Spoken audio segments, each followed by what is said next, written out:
Yeah, we designated spitters live every week. Live, designated homie, cause we spit heat. We designated spitters, Francis and Pete. Yes, talking Yankee baseball, hip hop for the streets. Yup, we designated. Yup, we innovative. Yup, we designated. Spitters time that you know. Yup, we designated. Yup, we innovative. Yup, we designated. Spitters, let's start the show. Uncle Stevie. Uncle Stevie making deals on Black Friday, and he wasn't taking bargains.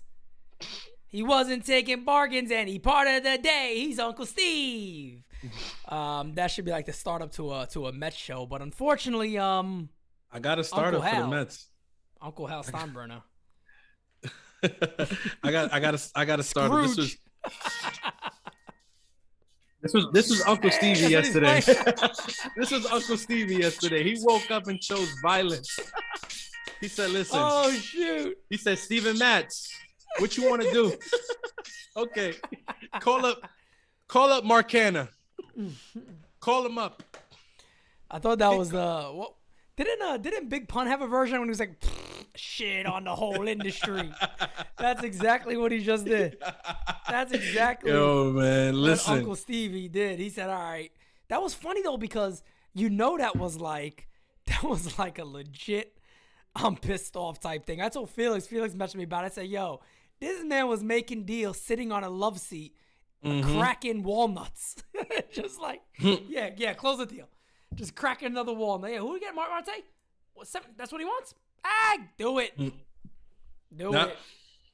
Yeah, these people. I saw people giving Billy Epler some credit for some of these deals. And I'm not trying to shade. I'm not trying to shade Epler at all. But let me tell you guys something.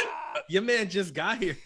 Yo, man. He just got here. He says, "Sir, what we doing today?" He goes, "We got 3 deals. We're closed already." he says, "You just got to make the call." Okay, cool. He gave Billy the day off. Yeah, facts. He said, Black Friday. He said, Bill, Black Friday. Go out with your family, get some things done. You start tomorrow. Don't worry. I have a couple of things done for you. He said, you don't got to come in. You get credit for it. I started laughing so hard I got hiccups. Let me get my water. So, the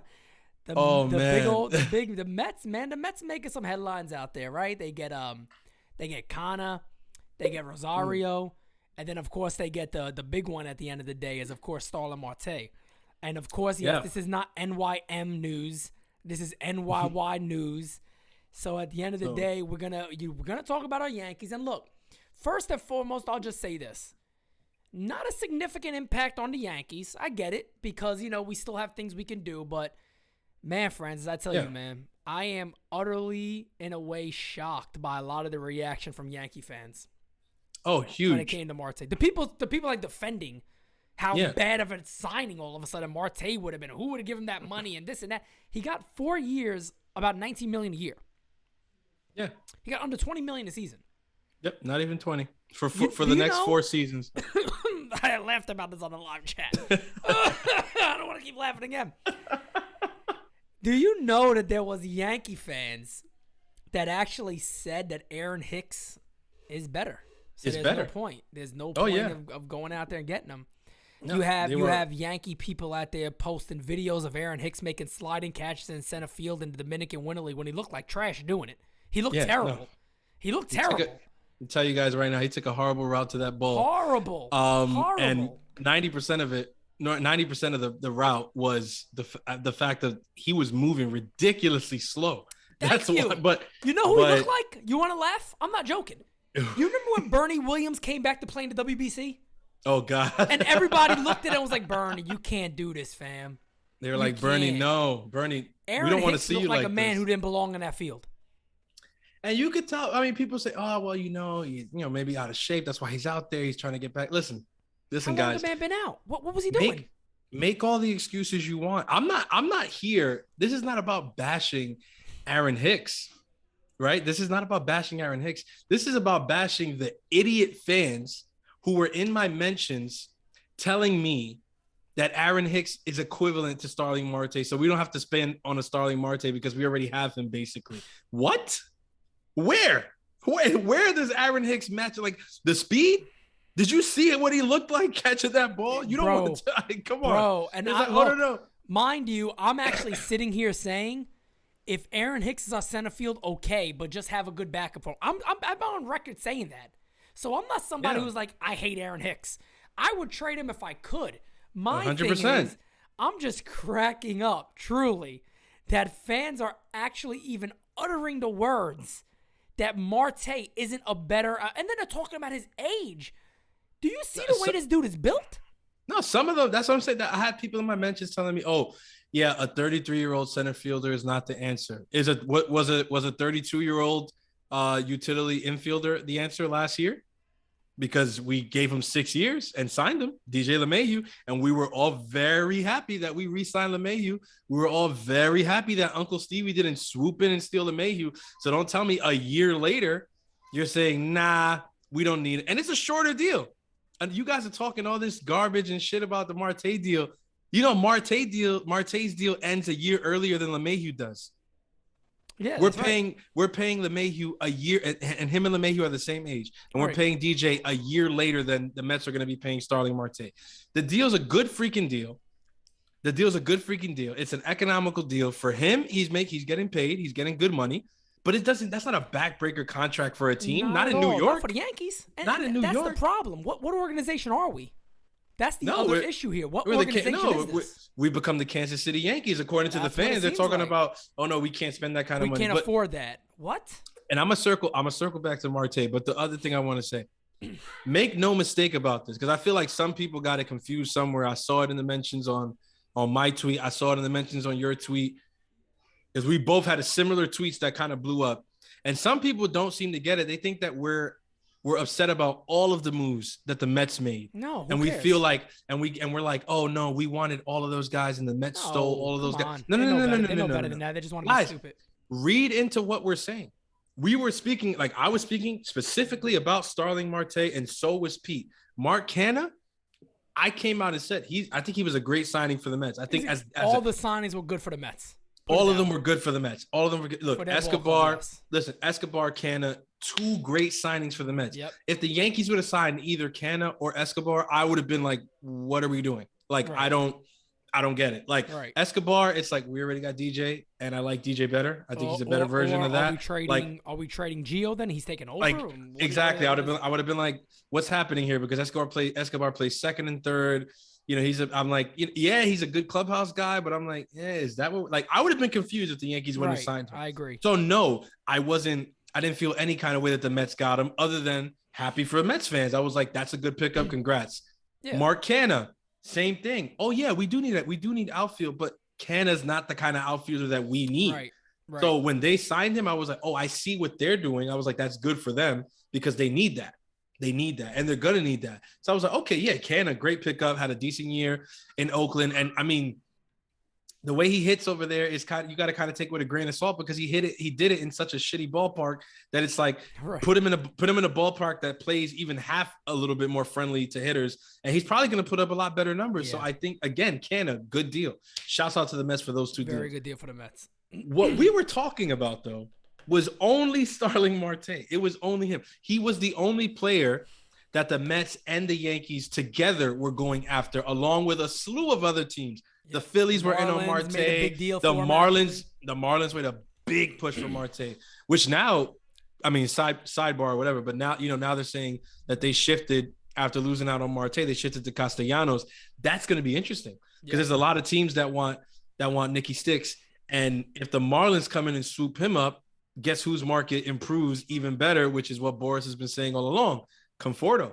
He starts to look way more attractive with Marte and Nicky Sticks off the board. You predicted it too. You said he's going to get money. He's going to get it. No. Because and the reason I predicted it, my whole basis behind that was Boris is going to tell him, don't get scared. We're going to have to be patient, and you're going to have to watch some guys get signed ahead of you. But I'm going to get you the money, but don't get finicky. Don't get afraid, because you're going to see some guys go, and you're going to start thinking, but dang, is there going to be a place for me? Is there going to be a place for you? And there's definitely going to be a place for you. Just be patient. And it's looking like it's going to pay off. Starling got a great deal.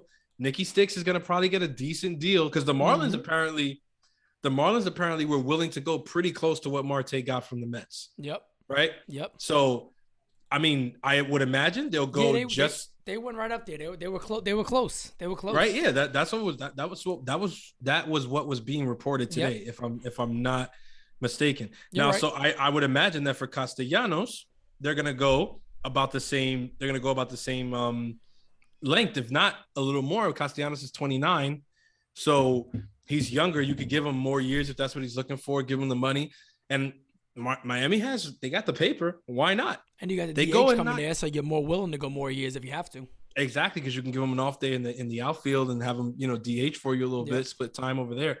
So if he does end up going to the Marlins, who some people had them in the outfield market, but not a lot of the top insiders had the Marlins going and making a splash in the outfield market, like a Marte or a Castellanos. When a team like that does something like that, it really shifts the market. And that's why Boris has been saying, he's like, no. He's like, Conforto is going to cost. And that's why he said, I don't think he's going to go back to the Mets. And maybe that's why the Mets went and ponied up what they did for Marte, because when you see what Conforto gets, you're probably going to be like, wow, Marte was a steal, which is what we've been saying. Yeah. We said the deal for Starling Marte. Once we saw it. It's a steal. It's a steal. It's a great deal. It's a great deal. And again, it's funny because my whole beef is like you said before. I don't care about Khan. I don't care about Escobar. My thing is what Yankee fans were saying after the fact. Because, look, my job isn't to put nobody on blast. I'm not looking to do that. But a lot of the cats that were saying, oh, the Yankees wouldn't have matched that offer were the same ones saying they wanted to offer them those type of deals. They were the same people saying, oh, we wanted this guy. That's the thing that bothers me about Yankee fans. And look, this is a Yankee podcast, so it's kind of funny us saying that, but we keep it real. That's exactly what it is. My whole thing is, though, why do a lot of you cats feel like every other player that could be our team, we got guys better than? We don't. I got to come to you right now and tell you, we don't. We don't. Yeah. No, we're not in that position. For the cats saying, oh, there's Yankee fans out there panicking now. Well, look at my tweet. What did I say in my tweet? Not that they're panicking about getting a big name. I said they have too many moves to not be aggressive. I said it in my live chat. The Yankees have what Aaron Boone called Giancarlo Stanton the unicorn. Remember? Because he's magical. Yeah. When he got everything going, he's magical. Yeah. I said the same thing about the Yankees offseason, right? They got prospect capital and they got money to spend. There is no excuse that the Yankees come now, we're a few days away from December 1st, haven't made anything of significance. Nothing at all. Nothing to tip a hand. Nothing to even tell the fan base, yeah, we are taking a different route. What do they do? Release Clint Frazier? Okay, he wasn't going to play last year anyway. They DFA'd a couple guys. Fam, the biggest move is Tyler Wade. To be honest, the biggest move of the Yankees offseason so far has been Tyler Wade. It's the one that made you say, oh, wow, that was kind of surprising. Yeah, it was like, whoa, that's interesting. They let Squid and Tyler Wade go to the Angels. DFA'd Clint. He's going to be out there. And then they'll probably throw – there's probably going to be something. You're going to see some people probably react when they non-tender a guy or two now in a couple of days because the non-tender deadline's coming up. They're probably going to non-tender. I could see they're probably going to non-tender a guy or two. A lot of people are predicting Andujar. I feel like, you've been saying that for a little while. I've been hearing it for a while. Like people predicting Andujar probably gets the non-tender. So yeah, that'll be something, but it's still not. It's not what it's not what the Mets have done. It's definitely not what Detroit has done so far. Blue Jays may add Gausman. Yeah, it's looking like it could come down to the Jays, the Mets. I was told this morning, I said it in the chat. I also said it on the live that the people that one of the guys I couldn't corroborate with anybody else. But one of the guys that gave me actually the Noah Syndergaard stuff, he said flat out he's expecting it to be done either today or tomorrow. That he's going to the Mets. So, because they made a very hard push to get him. So, I mean, that might be, but even if he doesn't go to the Mets, he goes to the Blue Jays. That's basically the Blue Jays saying we're not bringing Ray back, and that's open to another club. But again, that's the Blue Jays now still getting better. And then on top of that, that's the Robbie Ray now. Does he go to the Yankees? So here's my thing about the Yankee offseason. I'll see if you agree with me. And this is what this tweet basically meant. So to all the fans out there that's, oh, you guys are panicking. No, nobody's panicking. Yeah, it's not that. I said this earlier, and I'll say it again. You could be the Lioness, and you could wait to jump and make your move and catch your prey. You could wait back, but you do that for the big meal of the day. You do that for the big fish. You don't need to do that for positions like catcher. You don't need to do that for a backup outfielder. You don't need to do that for a Jonathan VR. You don't need to do that for a starting pitcher. You can do that for your Robbie Ray. You can do that for your Seager or one of your top shortstops. You can do that. You can wait because, look, let's be realistic. You want to be optimistic? Let's be optimistic. There's 4 shortstops out there that are not signed. And it's almost December 1st. Lockdown is coming. We don't know if they're signed before or after. But there's 4 guys that are available that need to play somewhere next year. We know Detroit will be interested. We know Texas, that they're probably going to get one of each. That can still leave you with 2. Whoever those names are, whatever. The Mariners go out there and they get Adam Frazier. Hell of a deal. Take some right out of the talk. Maybe they put that money elsewhere. You know what I mean? Now you got to look out for them somewhere else. My thing is, eventually, with the waiting game, one of those players may crawl to the Yanks and say, look, my guy does want to win. He got this offer out there. We may take a little less to come here. Yeah. And that's what Cashman probably is waiting for. My thing is, though, that's not the only move that this team needs to make. They need significant change. Trust me, in my comment section today on my live chat, this is obviously going to be tomorrow, but Saturday morning, Saturday afternoon, everybody agreed. I'm telling you, everybody agreed. Gary Sanchez cannot be your catcher. If you're a serious team, you can't have Gary Sanchez behind the plate again. Can't do it. Then up the middle. Not if you're the Yankees. Your up the middle cannot be Gary Sanchez, Gleyber Torres, Aaron Hicks, and then whoever your new shortstop is. You can't. That's not a winning formula. You're not looking to win. We've been saying this for months, guys. I've been saying now for a couple weeks, right? I mean, in our group chat, and then I guess whenever we record, do episodes or whatever. I feel like, the Yankees are a lot of the stuff that's coming out that they're putting out, through their, Yes Network people and beat writers and all that shit. It's all financial posturing, right? I don't put too much stock in anything that's been said so far, right? It's been said by guys like Passan and Rosenthal that they expect that they're like, no, the Yankees are going to give out one of those $300 million contracts to either Correa or Seager or one of those guys. But then it's also been said by lower level guys like your Shermans and whoever, like, no, word on the street is that they're not going to be giving out a $300 million contract. A lot of people are saying that they can see them going with a stopgap and things like that. Personally, is Francis putting in stock in either camp right now? No. Why? Because I feel like nobody knows what they're doing because that's how Cashman operates. And you know what? That's not necessarily a bad thing because when you're the Yankees, if you show your hand, you're screwed. Right. Like if you show, like, listen, this is our guy, and if we don't get him, like our entire offseason hinges on him, then you're going to have to overpay and you're going to get beat over the head with the price. Yep. So if you remain ambiguous, it's probably better for you, right? Which makes sense that if they are going to sign a $300 million contract, then they also put out that they're not signing it so that it's not as out there. Or if they are going to a stopgap, it's better that they also put out that they maybe might dip in the water of $300 million because you don't want to show your hand.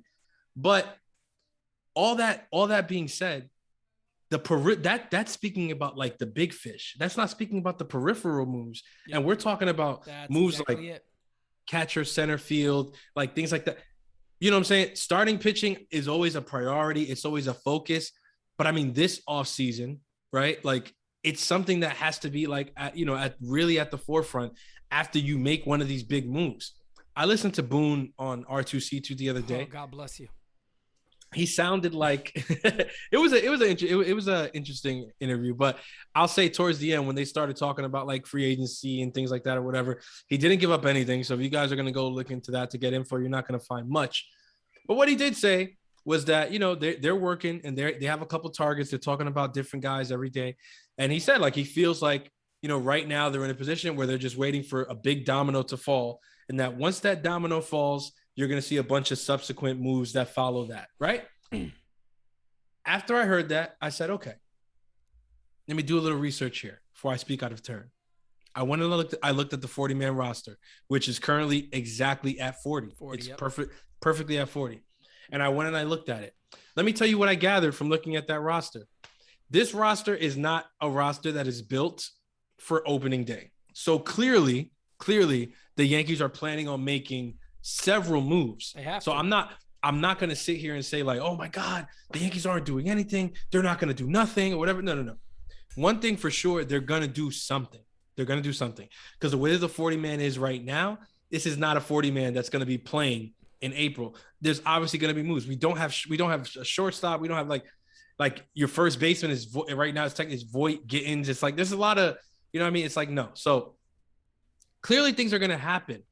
But what we're saying is right now there's a mad dash to get some of these guys locked into deals, right? And some of these guys are signing for maybe less than what they're going to be signing for on the other side of the lockout. Yep. Because on the other side of the lockout, we could be looking at a luxury tax threshold that is way higher than just 210, right? Yep. We can be looking at teams who are desperate. Yeah, because a lot of people are saying, oh, but the players are going to be desperate to sign too. The players are going to point that right back at the teams. They're going to be like, oh yeah, I'm desperate to play for a team, but you're desperate to sign somebody also. Right. Like it's not going to be like, oh, well, the players are the only ones desperate. The owners always carry themselves with this air that like they run everything and everything. What we've begun to see the last couple of years with deals like Tatis, with deals like Lindor, with extensions like Mookie Betts, Trout, all these guys, Soto's impending extension, Wander Franco after, freaking short rookie camp, it just got extended 12 years. What we're starting to see is it's not about you owners anymore. The players have power. They have power. Yep. And if they come out on the other side of the CBA, walking around with the big stick, you're going to have to pay these guys what they want. And that's it. True. And that's my whole thing. So it's like, there's a way that this waiting game backfires. That's all I'm saying. Right. I understand the waiting game. And you just said it too. You understand. Yeah, it makes sense. Everybody knows that. We understand what Cashman is doing. This is not a method that, how you say, like, this is not a method that like is a, it's a crazy method. It's not proven or whatever. This is a proven method in business. All right, you wait guys out. You wait them out. You wait guys out. Wait for the market to be set. It's not a George thing. It's not something that George would have done because George, he set the market. And he also had an ego. So, he wanted to fill his own ego up. So, exactly. George sometimes it worked. No, he wouldn't. He would have. Yeah. Oh, man. There would have been moves today. Exactly. If he wouldn't like losing alive, the headline. Yeah, what Cohen did today, what Uncle Steve did yesterday, George would have made a move, just because he knew the Mets were going to get a headline. So you probably would have seen Seager as a Yankee today. Yeah, it would have happened. That's just Seager or Robbie Ray or somebody. Agent would have got a call. It would have been George. They would have been jumping up and down because they knew what's up already, and they would have got a monster deal. Yeah, and that's the way it works. So nobody's saying that. That's the way this Yankee team literally has to run their organization. No, because you shouldn't be reactionary towards the Mets, of all things. Yeah. But at the end of the day, there's a lot of, like you said, the 40-man roster. I was just even browsing it just now. It's not built for a club that is ready to play Major League Baseball. So there's going to be changes. Yeah. My thing out there that I say is concerning is, like you just said, you don't know when the CBA is going to be agreed to. You don't know what month. Is it going to be February? A month before spring training? I mean, if that's the case, team players are going to be, well, I want to sign, I want to go, I want to do this, I want to do that. Then you got to hope that any trade you started to talk about is held up, or it's still on the table. It's still on the table. You don't know how teams' finances are going to change. You don't know if their mindset's going to change or how they want to look at their business. Maybe look towards next year or whatever that's going to be. You also don't know what other players may become available. You don't know. This is a very weird offseason because I do believe when moves are made, they're going to be all grouped together because teams are going to be, not necessarily reactionary to it, but with a time frame that is limited to say this move, boom, boom, boom, boom. Then you're going to see one after the other. My whole thing at the end of the day, and I've kept to this, is the changes that must happen need to happen this offseason. You can't finish this offseason and come to the Yankees and say, we got Seager and we got Jonathan VR because we think he's going to help on the bench. That's not an offseason. Even if you had John Gray, we also signed John Gray. That's not it. I'm sorry. No. Sorry. That is not it. Not this offseason. There's too many holes. And that's my whole thing. It's like, look. And it's not like you don't have plugs to fill it. That's the thing. You got that's all that there. There's too many holes, but there's so many options for the holes right now. Like right now on this half of free agency, what my whole thing is on the second half of free agency, we don't know what is going to be there. You don't know what is going to be there. You don't know what kind of negotiations are going to be had. You don't know what the conversations are going to look or feel like. And there's going to be a lot of stuff going on. Again, the Yankees could be operating under the thought that we actually do know what the second half of free agency is going to look like, because maybe they have information that we're not privy to as fans. I always put this out there as a disclaimer. They operate at a much higher level than we do. So they might have information about how the CBA negotiations are actually going to go. And they might know that, okay, it's not really going to go into February. It's probably going to go into maybe mid-January or something like that. And we'll have time. Also, you know, we already hear the rumblings of like the luxury tax threshold going up. We already know that this is going to happen. That's going to happen. So like they might be playing with house money. They might know things that are coming, but us as fans, we don't. And that's why we're going to react the way that we're reacting, because especially when you see teams moving with a sense of purpose, because that just shows you that regardless of what the Yankees think, there are other teams who think, nah, I need to get stuff done right now because we don't know what the second half is going to look like. And you have plenty of like teams that have proven that. The Padres dealing Frazier on this side of the lockout. You know what I'm saying? That speaks volumes. Now, I put out a tweet today. I was like, you don't know if they dealt Frazier because they wanted to open space for CJ Abrams to come up, right? And maybe shift over to second base, maybe a free agent, or maybe now they want to dip themselves into freaking the Simeon market or the Baez market. Yeah. If they start having conversations with Baez is that whole thing is going to be all over the place now, because right now you have a lot of people saying, look, Baez is looking like that's the Tigers' priority and like they're going to like make it work. According to reports today, Baez and the Mets are off in terms of like the money figure. Yeah. So, which, you know, I could see some Met fans being like, oh, like what the hell? Like, you know, we're spending money, like whatever. Why are you going to like be cheap on the Baez deal when we just spend all this other money? But you guys got to remember, they extended Lindor $341 million. Like that's a lot of money. They just spent 120 something yesterday. Like they're spending money. You can't be upset. They're not spending. They're spending money. The thing is that if Baez is pricing them out, meaning that the Tigers are pricing them out of Baez because they don't want to price up to like Correa, then the Mets might have to take the L there, because it is what it is. And Baez's market is really robust right now. You got the Tigers, you got the Mets, the Red Sox are in on him. There's a lot of teams. If a team like the Padres gets in on that too, who knows? Now with Simeon, it's like a toss-up. I mean, who knows? Because Seattle was a team that was like, I felt like they're a really good fit. He's from like up there area, whatever. And they got Adam Frazier now. So it's like, is Simeon very nice deal too. Very nice deal. That was a really, really good deal. Does that open the track for him to come back to Toronto a little bit easier? Or is Toronto looking for other things? Like, you know, right now they're focused on pitching, but you see them looking at a lot of guys who are not named Robbie Ray, which would lead you to think they feel like they're going to be priced out of Robbie Ray, which is something I tweeted weeks ago. And a bunch of you were saying like, oh no, that's not the case. They're just checking in because, you know, maybe whatever. I said this when we started to see what Verlander's market was looking like. Remember? Yeah, you did. I was like, he's going to get, I thought he was going to get 2 years, 40. He ended up getting 50, which I thought was crazy. I said, he's going to get at least like 2 years, 40. He got 50. Syndergaard got what? 21? Syndergaard's 25. Wasn't it 25? So Syndergaard's 25 for the 1 year, right? Matt's 4 years, 44 million. Yeah. Eduardo Rodriguez, 77.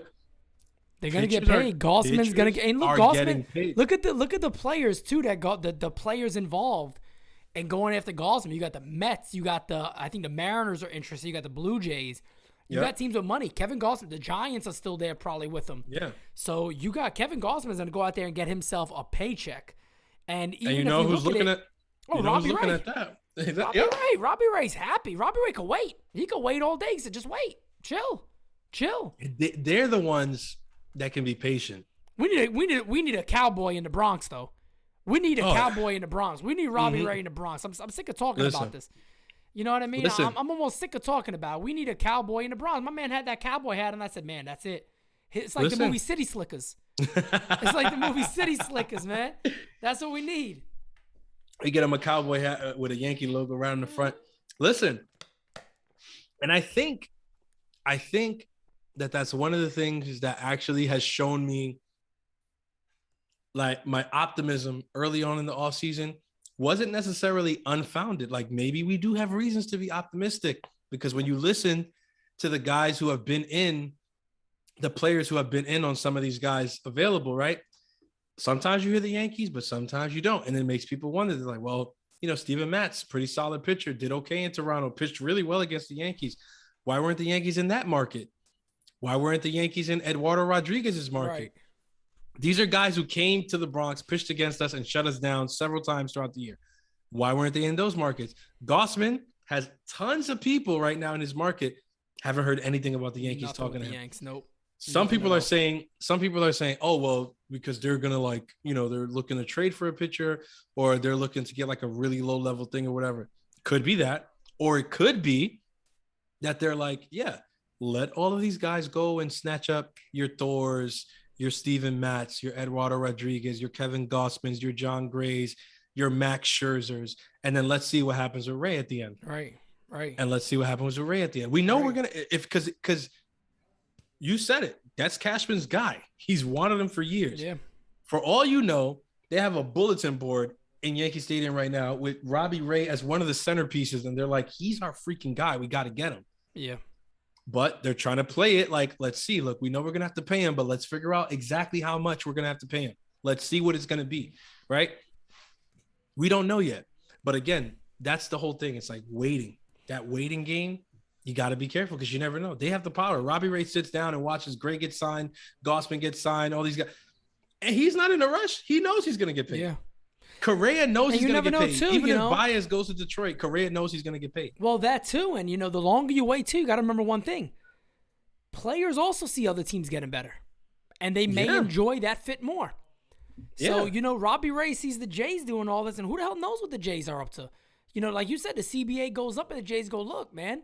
We may not be able to do the 165, 170, or whatever the hell kind of deal you get, 2 something, whatever the hell it will be. Mm-hmm. But, maybe we can make something work. Maybe we give you more years. Maybe it takes that AAV down a little bit. Well, not 1 something, excuse me. You guys know what I mean. Yeah. But for a guy like Robbie Ray, I mean, I've said the reason why I just think it makes too much sense for the Yankees is just because the strikeout numbers. That's never going to change. He's not going to not strike guys out. Will his ERA go up? I predicted it goes up about a run. And I believe that. I think his ERA goes up to the mid 3s, maybe even high 3s. But it's worth it. It's still worth it. It's still worth it. Because guess you got to have guys that strike guys out in the postseason. And the names alone back-to-back would scare teams. The names alone, a righty-lefty, that would probably be 1 and 2 in baseball on strikeouts if they're healthy all year. Yeah. You have that on your club. You know that's what you're facing? That's terrifying. That's terrifying. Yeah. That's like Schilling and Johnson. That's Schilling and Johnson type shit. It's rough. It's rough. And I could see Cashman saying, like, look, that's one of the priorities. Like, we need to do that. I could see that 100%. I mean, Kevin Kernan thinks so. Kevin Kernan thinks that's his guy. Yeah, Kevin Kernan said he thinks that he tried too many times to get him, not to get him now because of money. Yeah. So we'll see. I feel like that's one of the things that, like, it would surprise a lot of people, but it wouldn't surprise me. I tell people like I would be way more shocked if they ended up with Correa than I would be if they signed Robbie Ray. I would be shocked at Correa also. I feel like Robbie Ray is like Cashman has been like public about like his pursuit of him, like not because he wanted to be public, but like. It's become public. He's been after this guy for years now. Well, it was close. It was so close to one year. He had a start in Arizona, and they literally asked him about it. He was like, the worst thing for me is going to be shaving my beard.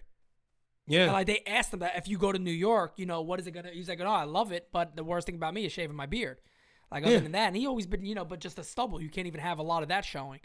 So, I mean, shaving like every other day, he was like, that would be the annoying part. But other than that, I mean – like I said, I mean, he'll love it. He's gonna love it over here. Everything I've heard about Robbie Ray is literally everything this team needs. They need a guy again that was like Sabathia. That was just, look, we got to do the dirty shit. I'm there. I'll throw behind a dude. Robbie Ray's not. He's not scared to do that. Nah, he's tough on the mound. Oh, by the way, I actually learned something interesting about him. A lot of it actually wasn't necessarily mechanics for him. It was actually weight gain. Isn't that interesting? I didn't even know that. Yeah. Apparently, it balanced him out more by being heavier on the mound. Yeah. Yeah. So he said that and a little bit of slight mechanics actually is what led to him having much better control. So that was interesting. So he bulked up, and that made him a more command-driven pitcher. You remember when CeCe lost all that weight and he had no command at all anymore. Terrible. Yeah. Yeah. A lot of people need the weight to hold you down, center you better. I remember David Wells talked about that a long time ago. That him pitching heavy was better for him. That's just how it was. Yeah. It's that people these days, people are getting used to seeing like these like tall, slender, or even buff pitchers. And they're like, oh my God, like that's what a pitcher looks like or whatever. When we were coming up, a lot of pitchers had beer guts. Yeah, of course. You know they were I mean? just heavier set guys. Or just heavier set guys. Yeah. But they were throwing cheese. They were throwing cheese and they could control it. Right. And I think a lot of times right now with these bulky guys that you see, like even your Thors or your Michael Lorenzens or whatever, these guys are real muscular dudes or whatever, but it's like they'll struggle with the wilds. They'll struggle getting wild a lot of times. And they'll struggle to stay healthy. Because they're all over the place is what it is. Like they're all over the place and they're lifting weights and stuff like that, whatever. It's not good. It's not you guys, good, especially for the you guys, you guys know how I feel about the whole weightlifting and shit like that with baseball. I don't know how the hell it got into it, but I think it's like as limited as possible. If you can limit that as much as you can, it's a lot of straining your muscles. As much as you can. It's a lot of straining your muscles, especially doing something like baseball. When you're swinging a bat, you're throwing a ball, you're a lot with the sides, with your obliques, with your hamstrings, a lot. It's a lot of work where you're putting, pressure and power by, working on other stuff like that. But bro, we lost your camera. Yeah, I'll get it back on. I got like a faulty plug here. It's annoying. Oh man, it'll come back on. Give me 1 second. Don't worry, guys. We're experiencing technical difficulties. Give us 2 to 3 seconds. We'll be back with Mr. Simonetti. This is what happens when you do live stuff, right?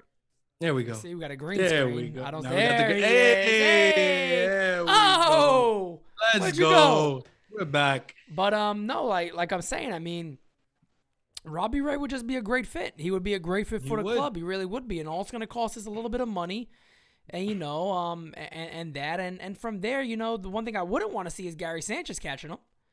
I wouldn't want to see that. That would be terrible. And I mean, I broke that down again today on the live. I don't even want to really talk about it much because I don't want to take up much of our time doing it. But after what you saw from Gary Sanchez last year, the horrible plays, after you got, 3/5 of the rotation not wanting to pitch to him towards the end of the year, 2 years in a row of not pitching in a playoff game, at the end of the day, guys, I mean, that's my thing. How is that your starting catcher? You basically already said he's not no more, and now you're going to keep this guy again for another year? No, it's the thing that people are delusional about. They tell you, "Oh no, but Sanchez doesn't play the big games. Your ace doesn't want to pitch to him. If you sign another frontline starter, that starter's not going to want to pitch to him. Robbie Ray shouldn't pitch to him. He got to throw sliders in the dirt. Why would you want Robbie Ray thrown to him? No, if Cole can't throw to Sanchez, Robbie Ray has no business even looking at Gary Sanchez. No way. So it's like, so you're talking about games 1 and 2 of a potential playoff series going to Higgy. Yeah. And some fans are okay with that. I'm not. No, I'm not. I'm not anymore. Not at all. I was okay with it when it was just cold. I'm like, all right, because Boone's not going to do shit about it. So, yeah, that's how it is. Yeah. But my whole thing, too, is, if you look at Gary Sanchez, I saw somebody tweet this today. There's a video or a picture of him working out. Everybody, oh, look, to the people who called him fat and lazy. Gary Sanchez could come in with a 6-pack next year. That doesn't mean he's going to improve his catching. That's not the thing. You guys talk about stupid shit. It's not even about the fat and lazy stuff. But he does it every year. He does it every year. And by the way, he shows up to spring training a lean, mean hitting machine. Thank you. He's gotten in shape year after year, and he's gotten worse defensively. Still sucks by May. Fam, he's gotten worse defensively. I looked at the fan grafting. Matter of fact, while we're here, let me see if I can find this. Hold on a second. I got to try to find it because I was laughing. Catchers by WAR, okay? Because I saw somebody post this on Fangraphs, and I'm like, oh, okay. All right, I get what people are doing because, and then they were like, oh, it looked good because they just put it for American League. And I said, okay, American League. I said, now let's look at all leagues. Let's look at National League and American League, right? And I was going to make a video about this, but since we're here, I'll talk about it right now. Why not? All right, in WAR, in the American League, so I'll be fair and do what everybody else did and go by the American League first. In the American League, Gary Sanchez was ranked 7th overall. Mitch Garver was ahead of him. Max Stassi was ahead of him. Sean Murphy, Salvador Perez, Yasmani Grandal, and Mike Zunino, who was number 1 in the American League. Those are the guys that were ahead of him. He was 7th when it comes to just the American League. Now let's look at Major League Baseball. Because, there's this whole idea that Gary Sanchez is just superior compared to everybody else offensively. All right, now Gary Sanchez ranks 19th in all of Major League Baseball. And he's only I thought he was the best offensive catcher in the game. He's also 0.1 points, 0.1 only, ahead of Danny Jansen and Francisco Mejia. 2 ahead of Reese McGuire. Okay? 0.2. He's also tied with Manny Pena. Okay? Yan Gomes is a little above him. Elias Diaz of Colorado's above him. Carson Kelly, who is always injured, is above him by 0.2. Dalton Varsho, who just moved to catching, is above him by 0.5. And then the list goes on and on to your best guys like your Jacob Stallings, your Salvador Perez, Real Muto, and all those guys. But then there's an interesting one. Defensive WAR. Bro. I don't even want to see this. No. You want to laugh? You really want to laugh for a second? Oh, man. What is it, 28 or 29th? Bro, this is going by – hold on. This ain't going by team. This is by every catcher. So, when I first saw the list, right, I said, where the fuck is he? I said, I'm looking. All right, hold on. Maybe I'm just missing. Let me look for the NYY. NYY. Nothing's popping up. So I said, hold on a second. Kyle Higashioka is 19th. I said, wait, there got to be something wrong here. NYY. I said, oh, damn. There's another page. There's 3 pages. All right, it goes from 1 to 30. I said, let me go. Let me move to the next page. I said, Gary got to be. There he is. 37th. 37th. Oh, my God. 37th. You know what that means when you're 37th? Guys, let me explain that to you. That means that teams have backup catchers who are better than Gary Sanchez defensively. This is crazy, bro. Like, I mean, our own backup catcher is better than Gary Sanchez defensively. Guys, again, I don't know how many times we're gonna have to say this. We sound like a broken record here. We can live without Gary Sanchez's offense. I promise you, we can live without his offense. We can live without it. No, it's the 20 some odd home runs that he's gonna spray in here and there, whatever. It's like if we keep Joey Gallo's gonna do that. That one hot streak a year, like that people when he's back, yeah, no. Yeah, every year he comes back. But listen, I loved Gary Sanchez as much as the next guy did, but we got to move on. It's about winning. It's about winning. Gary Sanchez as a catcher just doesn't seem like a winning move. I'm sorry. He's not. I'm sorry if that hurts people's feelings or whatever, but it's surrendering. It's waving the white flag. It's waving the white flag.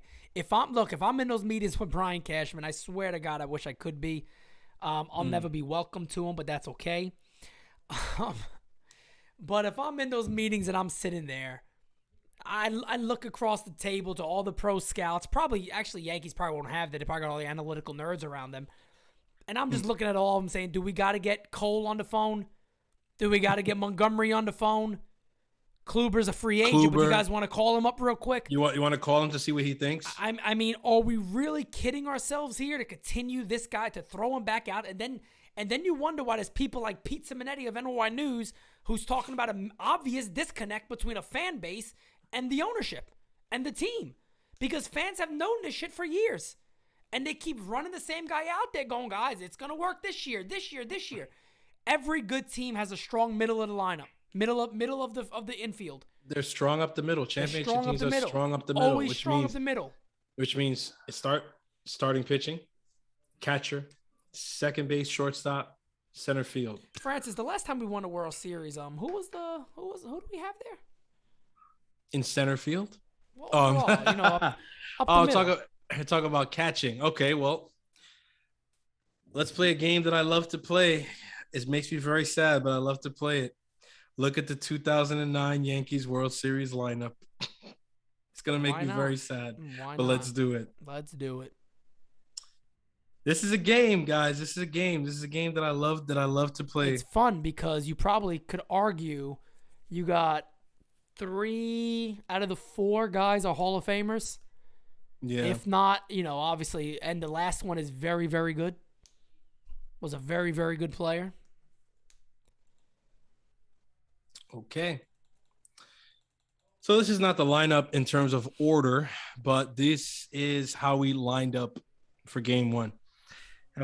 Wait, hold on. Is this better be correct? We have Posada catching, Teixeira at first, Cano at second, Okay, Posada, Jeter Cano, at short, Jeter, A-Rod at third. Like, if you just stop right there. That's it. Who's in center field? Melky took center that game. Damon was in left. But typically it would either be Melky or Damon. Tell Melky or Damon. All right, but so Melky was in center that day. So when you talk about strong up the middle, that team was strong as hell up the middle. Ridiculously strong at the middle. And that's the last time this team won a World Series. A light Matsui at DH. That's the last time this team won a World Series. And they had the formula. They had it all. When you looked at that team, you said this is a championship caliber team. No, and then pitching. Burnett, Pettit, Cece, Jabba, Aceves, Mariano, Cheming Wong, Phil Koch, Damaso Marte. Who was a beast in the playoffs. Damaso Marte. Melanson was with us that year. I mean, David Robertson. But you look at a lot of that. Look at the 2 guys, and it's funny because, I never really thought about this until this moment right now. If you look at the 2009 offseason, it's almost what the Yankees had to do right now. Yeah. They added 2 strikeout pitchers, CeCe Sabathia, AJ Burnett. They added the big first baseman, which they obviously need now, whether that's Anthony Rizzo or I don't know how the hell the Matt Olson deal doesn't happen. I really don't. Yeah. The Mariners just took themselves out of the picture likely with trading for a few prospects. I think Boston could still be a little scary with a move like that. Maybe. I don't think they don't have better prospects to offer than the Yankees. Could be, but that's the whole thing right there. Their farm doesn't compete with New York's unless they end up looking to trade one of those guys that were on the major league roster this year that was really good. That came up and pitched and all that. But I still don't see it better than what the Yankees could offer. No, because then it would mean money too. The money too. Once they come up to the majors, the money changes. I don't think the Rays are doing that. I don't see the Rays doing it. Doesn't seem like a Rays move. The Brewers could. The White Sox maybe. But there's not a lot of clubs out there that I'm looking at that are looking to win now that are really going to be able to beat the Yankees when it comes to getting a guy like Matt Olson. And that could take care of a lot of their moves, right? That could take care of first base. And like I said, I think if you make a deal with Oakland, I'm sorry, you got to get a starting pitcher. Make that deal bigger. There's no point in just doing it. If you're going to give up guys, all right, then let's give them for real. Let's make the one giant deal. If it's taking this long, I'd like to believe that it's because they're doing their best to expand it, and not that they're lowballing them with the offer. It's either that, or it could also be that Oakland is also doing what the Yankees are doing with a big free agent. They're saying let Rizzo go, let Freeman go, and then we got to field the play open. Whoever's missed out. Rizzo and all these guys. Exactly. No, you're 100%. If they really wanted to, they could deal to do the spring training if they wanted to. They have no rush. They could hold on to him and deal them at the trade deadline if they want to. They'll get more now likely than anything. They know that now this offseason is the peak. So I'm honestly I believe that deal's eventually going to happen at some point. So I think their first base is going to be that route, and it just makes more sense too because if you do eventually spend money on a shortstop, if you do especially spend money, let's say on Robbie Ray, we know it's not going to be cheap, and if you do that, that locks you in, right? That locks you in for first base is not going to be too expensive, $8 million or so, depending on if you do move Herman or Voit or one of these guys, you're also saving money there. So you're also be moved exactly.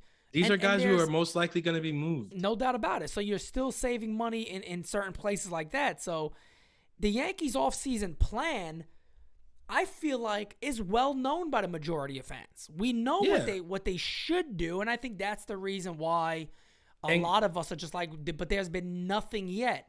So all of it could come at one time. All of it could come very quickly. But I think there are certain moves that just make more logical sense. Because the Yankees aren't going to go dish out 300-plus guys. They're not going to do that. I feel overly confident now that we're not going to see that happen. Maybe it does, and I told you, I said it 100 times. If it's wrong, I'll be happy to say I was wrong. I do not, and based off the people telling me it, I don't see the Yankees doing it. Now, I know your Passins and all these other guys saying they're going to make a huge splash. They're going to, they're going to spend the money. I don't see it. I don't see it. I don't see it happening. Maybe it will. But when it comes to the logical moves, there are still so many out there without having to spend a ton of money that they could make to greatly improve this team. It's just that they have to go and do it. And right now, there hasn't been a jump in the gun to do so. I'm still a maybe on like the big shortstop signing. I don't know. But honestly, do you think a $300+ million?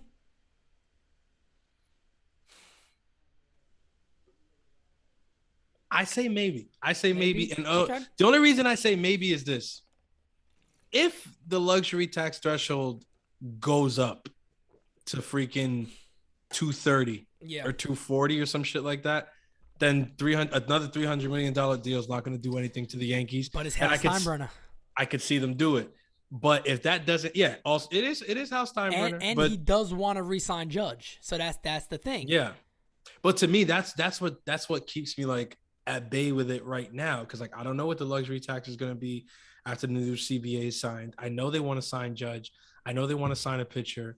I know they have to pay somebody at shortstop. So I'm like, they already have Cole there. They already have Stanton there. If they do trade for Olsen, it probably isn't so that they watch him walk away in 2 years. They would want to pay for him too. Like, I'm looking at it and I'm like, okay, I could see what's happening here. This is an offseason that could set you up for a team that is locked in for the next three, 4 seasons. That's right. And this is who you're going with. And then you just add and plug and play when you need to. Yep. Right. That's what has me like saying, I'm iffy on it because I don't know what the CBA is going to be. Yeah. If I know for a fact that the CBA is going to be the luxury tax threshold is 235 next year or 230 or 240.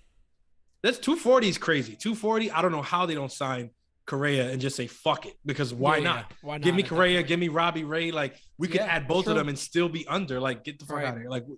Like barely over. So that's what's going to really upset fans when it actually happens and they don't do the moves. Exactly. See, that's really going to upset fans. That would be where you really like, and that's where I would really like lose it. Cause I'd just be like, you stayed under the threshold last year. The threshold went up this year and you still didn't sign one of these guys. Like what, like, well, let me not say lose it because like say the threshold does go up to 230, 240 and they don't get Correa, they don't get Seager, but they get Robbie Ray, they get Story, and they get like I'm probably not gonna lose it because I'm gonna be like I'd be happy with that all season. I'm like we got better. Let me tell you something. You changed 3 positions. If you could change 3, Let me. I'll bump it up to 4. Just to be fair. And I already said I don't think shortstop is the major priority that everybody's talking about. I think it is just because of the names available. But I think if you upgraded that Olsen, if you get a catcher, if you upgrade a starting pitcher, and then of course you get a shortstop, whoever that may be, I think that's enough. And that's me saying it. I'm not an easy sell. I'm a hard sell. I've said that. You're probably coming March. NY News TV jumps up in January. You're probably going to hear Pete complaining. I'm just keeping it real because I don't have faith in the team right now. And the shit I hear is not cute. And I try to report most of it. Some of it I don't report out there. I tell you guys about it because I can't corroborate it yet with anybody else. And when I do, then I'll report it. Or I'll put it out there. But a lot of the shit I'm hearing isn't cute. So, as of right now, I'm not the most, I'm not hopping up and down. But like you said, you are right. If we didn't get Correa, if we didn't get Seager, you end up getting Story, even if it's a 1-year deal. You get Olsen over there, you sign Robbie Ray also, and maybe you get you trade for catching. I'm telling you right now, I'm gonna pat Brian Cashman on the back and I'm saying, look, for what you were given, you did a hell of a job. With what you were given, without the big money, without Steinbrenner saying, here you go, kid, here's a blank checkbook, have fun. Without that being said, you did a good job, Cash. I'll pat you on the back. But I'm not patting nobody on the back if they're going to play the waiting game. They're going to lock up Correa or Seager and say, yeah, we also got Olsen. Yeah, the offense is cute, but that's not enough for me. It's not enough for me. I mean, we got to see. We got to see what happens. I mean, honestly, I'm dying for them to do something. Like, I was hoping that the Olsen deal would get done, before the lockout, just so that we went into the lockout with, an ace in our pocket already. Like, well, we know, we know Olsen's our first baseman already going in. So That's one thing less to worry about. Now we just got to figure out, because to me, there's just, like we said, there's a lot. Like, is Gleyber Torres going to be there still opening day, or are we going to put DJ at second base where he belongs? Shouldn't be, but he probably will be. You know what I mean? And he probably will be. He probably will be. Like, he probably will be. And I see a lot of people talking about, them moving Gio and then putting DJ at third, which I don't like. I don't like that at all. I don't like it. Like that at all. But they were in Chicago. I did it again. I got a faulty wire here. Yeah. But I mean, I'll tell you this. I was thinking about this recently the last couple of days. In regard to Gleyber, if by some miracle, and again, I say miracle because I still have it really low on my list of possibility. But if by some miracle they end up with Carlos Correa, I do feel a lot better about Gleyber Torres. And I'll tell you second base. Yeah. I mean, yeah. Because he is not going to be able to pull that shit with Correa over there. He shouldn't. That's what you need, somebody like that. Correa is not going to have that shit. Not running, not hustling to first base, not running balls out, errors and shit. Like, Correa is not going to have that. He would be an amazing influence for somebody like Gleyber Torres. He might unlock that potential in Gleyber Torres that they've been trying to sell us on for years. Because he'll light a fire under his ass. Torres is worrying me that he's headed down the Gary Sanchez path very quickly. I remember I said it, what was it, towards the end of the season? It might have been by the deadline that I was like, he's really worrying me on that.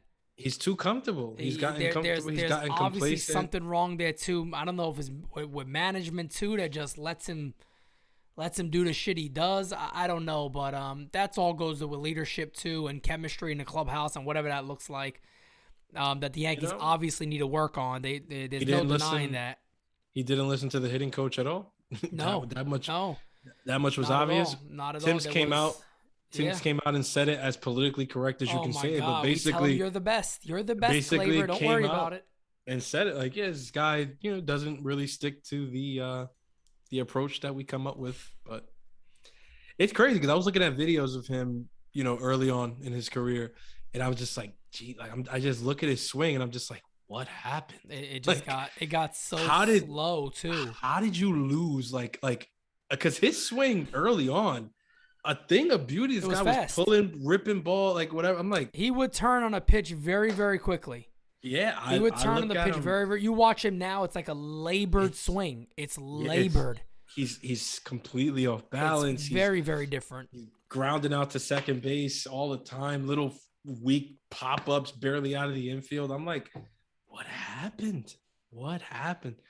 I don't know. I mean, yeah, he's working on his hitting. Don't get me wrong. I know some of you guys are watching this saying, well, he's been working on his hitting with Judge. Like, yeah, I saw the videos too. Friggin' batting cage. Doesn't do much for me. That's my thing. I'm like, what do you guys think a lot of baseball players do all off season? You really think they go home and sit on the couch and watch Netflix all day? No, some of them might. The freaking game. Some of them might, but most of these guys been doing this their entire life. So guess what? Their off season requires around doing stuff with baseball. I was happy. I love when they see that stuff. Like, oh my God, look, he's working out. Yeah. Oh my God. Guys, they play Major League Baseball. You want to try to stay sharp to a degree. He better be working out. No, the only thing that I will say about that I was happy to see was that's probably the first time I saw him in the offseason working with Judge.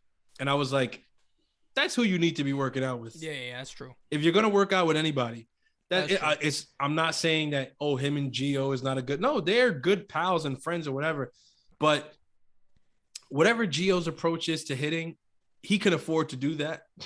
Gleyber cannot. Gleyber cannot. Nah, no way. He needs to be with somebody like Judge who's going to get him to that laser focus or whatever, because I'm telling you.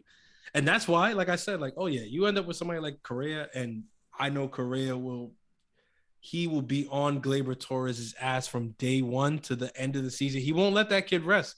He will not let that kid rest. He makes a mistake, you'll see it. He'll call him out in the dugout. He'll call him out on the field. He'll be like, what the fuck? He'll be getting those looks on the field and everything. Yeah. It will be something. But Definitely. I think that's how you get the potential that you need to get out of Gleyber, because that's the way that we got it out of Gary. Tough love works. Tough love works. We got it.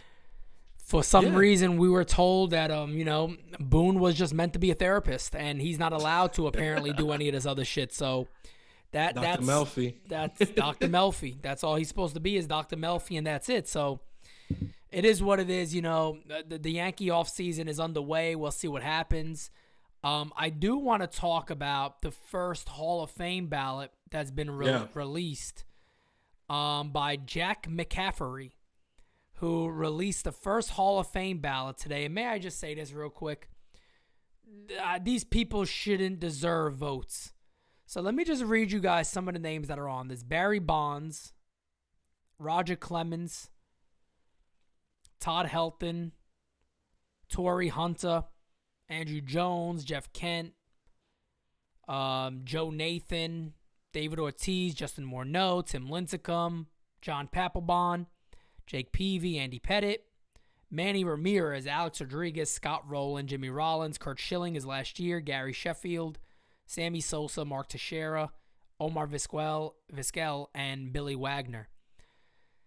This guy, here's the guys. You heard all those names. Here's who he voted for. Bobby Abreu, Todd Helton,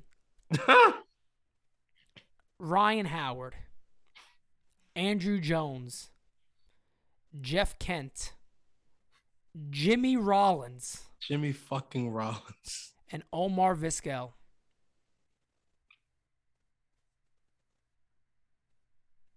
This guy has a Hall of Fame vote. This is literally one of the dumbest ballots I have ever seen. This is worse than the dude who left Jeter off the ballot. And we're going to see a bunch of them. We're going to see a bunch of them like this. The only one that I almost agree with that could potentially be Jeff Kent. I agree with Jeff Kent. What about Andrew Jones? I agree with Jeff Kent. I mean, all the Andrew Gold Jones, Glove, defense counts. Let me tell you something. He's one of the greatest center fielders of all time. I'm gonna be. I was gonna say I'm gonna be lenient. I'll give him. I'll give you Omar Vizquel for sure. Right. I'll give you Jeff Kent. I'll give you Andrew Jones. Bro, my man voted for Jimmy Rollins. Jimmy Rollins. And no offense. I love Jimmy Rollins. No offense. But he ain't a Hall of Famer. Come on. I'm not voting for Jimmy Rollins. No. Especially not, like, my thing is how you vote for Jimmy Rollins and not Gary Sheffield. Yeah, that makes no sense at where all. does your brain brain go that look you're at like the players on there? Not Gary. Bro, how do you vote Bobby Abreu? I don't care if they took more steroids than a horse takes. Bro. How do you vote? Jimmy Rollins over Alex Rodriguez? Matter of fact, let's take the steroid use away. Over Scott Rowland? That's true. He didn't vote for Scott Rowland. You got a better case for Scott. Fam, you got a better case for Billy Wagner being one of the best closers of all time. This is crazy because this is going to be so bad. I'm looking at this and I'm just like, look.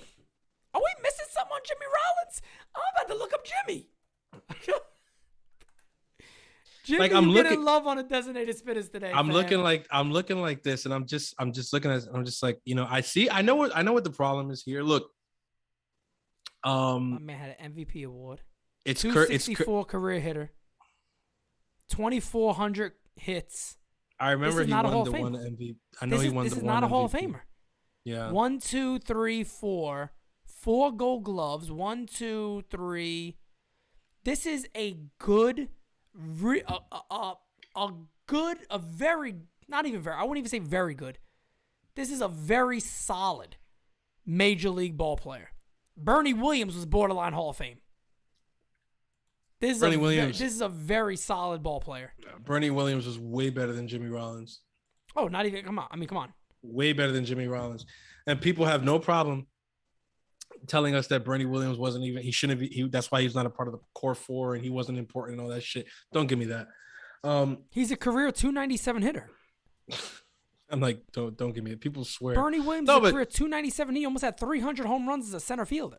Bro, these are the same people who tell us that batting average doesn't matter and all this other nonsense. I don't even listen to them anymore. Jimmy Rollins? My biggest problem with this ballot is not even going to be what most people think it is because the steroid stuff and everything. Yeah, I'll give you my opinion on that. My biggest problem is it's Curt Schilling's last year, and you writers are going to leave him off the ballot because of his political views. Political views, and I hate that I hate that I have to do this as a Yankee fan because like Curt Schilling was the bane of my existence for a long time. Like when he was on Arizona, when he was on Boston, like I don't like Curt Schilling as a player because he didn't do anything but hurt me. But I'll be damned if I sit here and let you guys leave him off the ballots because of his political views. I don't see what the hell that has to do. It has nothing to do with his performance. With what he did on a baseball field. Nothing at all. What he did on the baseball field. Now I can see I could say this too. If he was a criminal or something. Well, on top of it, murdered people. On top of it too, there was never nothing on the baseball field while he played that was political. No, or nothing on the field where you looked at it and was like, oh my God, he made a remark like that's disgusting. That's what I'm saying. He never did nothing to disgrace himself as a player.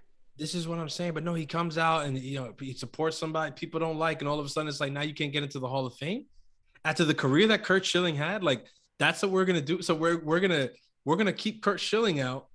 We're gonna keep Curt Schilling out, but you're gonna check off Jimmy Rollins with a straight face. Guy got over 3,000 career strikeouts, over 200 wins. He pitched over 3,200 innings. Yeah, they don't realize that you're not going to see guys like this. Not at all. You're not going to see guys like this anymore. Pitchers don't even pitch into the 6th inning anymore. All right, Curt what this guy was able so to do, hated, he couldn't even win a Cy Young award. Bro, the man, listen, I really cannot believe that I have to sit up here and defend Curt Schilling because, like, I'm telling you, I would scream crazy things at my television set when he was pitching against the Yankees. Crazy things.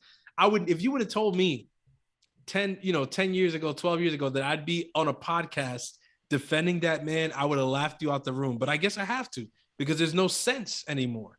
People are they will comfortably check off Jimmy freaking Rollins and overlook Curt Schilling in his last year on the ballot. So he's going to fall off the ballot because you don't like his political views. Yep. And but nobody can explain to me how that affects what he did on the field. Nothing at all. We were talking about this before. We went live with all this stuff like this. Curt Schilling, to even think about it, like I look at this list. I'll pull this list up. Curt Schilling is a first ballot Hall of Famer. Not even so, and he already said it. He doesn't care if he doesn't get in. He's like, I'm just a student of the game. I love the game. Whatever. It is what it is. He said he'd rather be removed from the list altogether because he doesn't think it's right. It's stupid. There should be a bar set where you're just a Hall of Famer. I'm sorry. There needs to be like a standard. If you reach these certain numbers, there shouldn't be anybody that allows them to judge you as a person so you don't get in. Because I'm going to keep it real. People are going to say, I'm getting political here. They're a bunch of liberal supporters. They're a bunch of liberal-leaning folks who see that Curt Schilling does not share their political beliefs and will not vote for him. You're giving certain people, again, power that they probably don't fully deserve. It's the same people that's holding all the steroid users, no matter what, accountable that either with or without steroids, they should be in the Hall of Fame. That's another argument that it's like, I'm so sick and tired of having these freaking talks with people. Like, you can say whatever you want. You don't like Alex Rodriguez, you would say, well, that's fine or whatever. Alex Rodriguez is one of the greatest baseball players of all time. He's a Hall of Famer. I don't care what you think. Barry Bonds. He might be the greatest ball player ever. Might be the greatest ball player ever. Right. I don't care what you think about I don't care. I don't care. He might be the greatest ball player ever. Steroids or not. The guy had Steroids the are not. greatest seasons ever. That's not even comparable. He had the greatest seasons of all time. No, and then people want to, but the steroid, it tarnished and it stained the game. Don't give me that shit. Bud Selig knew all about that shit. Everybody knew all about it. Everybody was turning a blind eye to it because they were selling tickets. They were putting butts in the seats after years where baseball was losing viewership. They were losing patrons at the ballpark. Yep. They were losing everything. TV was the deals. home run. Remember the chicks dig the long ball. Chicks dig the long ball. That was the big thing. It was all about the home run. The same thing with McGuire and Sosa. I was just about to say that. Bud Selig owned the Brewers. He owned the Brewers during the time. I remember Mark McGuire will pull ahead of Sammy Sosa in a home run race. Sosa would go to Milwaukee and hit 5 home runs in a 3-game series. He was getting fastballs down the pipe. And I'm sitting there. I remember my father used to tell me, he'll catch up to him because we both love Mark McGuire, but we love Sammy Sosa. It was like a thing like whoever won. But this brought baseball back. You know what I mean? I remember sitting in front of the computer. Yeah. When Game Day first came out. And no joke, me and my dad, we were so stupid. We would sit there, right? And we would wait for the in-play run thing to pop. We'd sit there and go like this, home run. Home run, home run in front of the computer screen. And, if you got the home run, oh, yeah. You know what I mean? But that shit brought baseball back. So the same cats that are getting crucified made all these people money, and they turned their back on them and stabbed them in the back. Look at these players. My thing on top of that is, you want to talk and sit on your high horse now as an organization, Major League Baseball, do whatever you want. But then you know what? I want all the whatever records were set during the juice ball season. I want those erased. Well, I want them erased. Do any of the Astros deserve to be in the Hall of Fame? No. It's confirmed they cheated. That's not a rumor.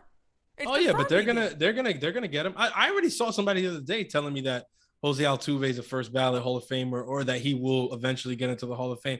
And listen, I'm not gonna be the guy who's going to fight against whether Jose Altuve is going to get in there or not.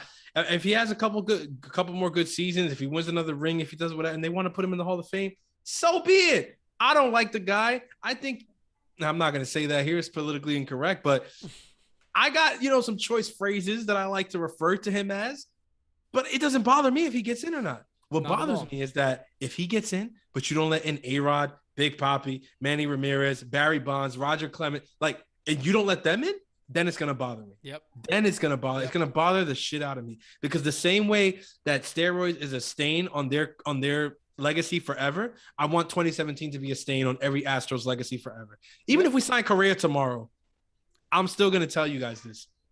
We could sign Carlos Correa tomorrow, and Carlos Correa could play the next 10 years in the New York Yankees and have freaking the greatest seasons you ever saw, win 5 MVPs, do whatever.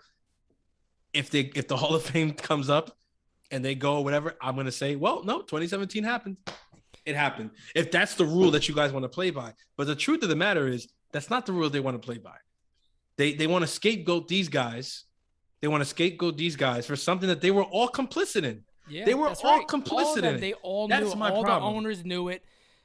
Baseball knew it. The players knew it. Come on. It wasn't like some.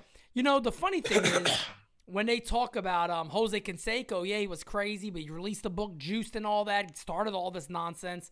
Mm-hmm. He said it at the time. He said flat out, the guys they got under Congress and all this stuff and testifying, at the end of the day, it was 80% of baseball, including the minor leagues. Yeah. So they're targeting the big guys because they were actually good ball players already. And this is the issue. This Who is the thing I'm saying. Who was the one dude that won the batting title one year? I forgot his name. Alex Castillo or something like that. He had, I don't know if he won the batting title, but he had a really good year. He admitted to taking steroids. He came back and he was shit. Yeah. Bonds could have got off steroids and still been legit. Mark McGuire would have still been hitting 45, 50-plus homers a year. Sammy Sosa would have still been a good ball player. A-Rod hit 30 home runs at 40 years old. McGuire hit, 50 as a rookie? What are we talking about here? Here's my thing. You could inject people with as much steroids as you want. I mean, you want to try it? We should try it. Let them give Aaron Hicks. Let them give Aaron Hicks whatever the fuck Bonds was taking. Right. I want to see if he puts up a Bonds-esque season. It's not going to happen because his bat to ball skills aren't what Barry Bonds's were. His eye, it was not what Barry Bonds's was. Like, these are things that you can't quantify, but you want to tell me that, no, it doesn't mean anything because he took steroids or whatever. You know how many guys take steroids? How many guys did take steroids? They got suspended and sucked and still suck. Yeah. No, but they want to tell me, no, because don't give me that shit. Don't give me that shit. Fam. You can't compare. It's not the same. Robinson Cano, Robinson Cano took steroids or whatever, so now his legacy is tarnished, whatever. Well, you know what? Robinson Cano was taking steroids with Melky Cabrera. Why wasn't Melky Cabrera as good as Robbie Cano? Right. Melky Cabrera went on to have, what, two or three decent years altogether? And him and Cano were taking the same exact shit. Right. The same exact shit. Right. And don't argue because there's people, I know people going to say, oh, no, how do you know it's whatever? Trust me, I know. I'm Dominican. I've had conversations 100%. with people. I know where they get the shit. 100%. I know how they get the shit. I know the name of the shit. They were taking the same 100%. exact shit. 100%. Okay? The same exact shit. And they didn't have anywhere near the same exact results because one is naturally just better. One was naturally just a better ball player, better whatever. Right. A-Rod was A-Rod since freaking Florida, bro. I was about to say since college. Since Westminster High School. Like, don't give me that. Don't give me that. Like, say you didn't like him or you didn't like his attitude and he was over here like walking around like he was baseball's playboy and all that shit. I know you guys didn't like that shit. You were looking for something. It was the same thing with it was the same envy. It was the same thing with Bonds. When Bonds got he's an asshole. Sometimes he this and that. Is that you see these guys, you look for something to take, and now you got it, and now you're just gonna stick onto it. And that's what my problem is with the whole Hall of Fame, the whole system. Yeah. You got a bunch of freaking nerds. You got a bunch of nerds who got bullied by guys like this growing up, and this is how they stick it to them. Oh yeah, well you're not gonna get my vote. You know, the funny thing, I'm telling you, like when you look at that list, I mean, Gary Sheffield's a Hall of Famer. Gary Sheffield's a Hall of Famer. I don't know how many times we gotta tell people this. Bonds, McGuire, Sosa, Schilling, Clemens. They're all Hall of Famers. And to joke around and act like they're not because of a steroid usage at some point in their career, because it's obvious Barry Bonds didn't take steroids his whole career. It's obvious that most of these guys didn't take steroids their whole career. That stuff's obvious. But they were some of the best pitchers and hitters in the history of Major League Baseball. But I mean, leaving that at that, I got something funny to bring up because I didn't think it would happen this quickly. Marcus Stroman is going to end up hurting his chances of getting a major deal. No, he already hurt them. He's continuing to do it. He already hurt them. No serious organization. This dude is going to end up on the Colin Kaepernick level of things. He really is. I don't think he's going to get thrown out of baseball. Not even in the best way, though. So Killer Joe said earlier to me, he goes, Pete, what's going to happen soon, he's going to see the Mets signing Gossman or signing these, and he's going to start calling them racist. My man likes a post just now that says, at Stro, no shocker the Mets prefer the white guys over you.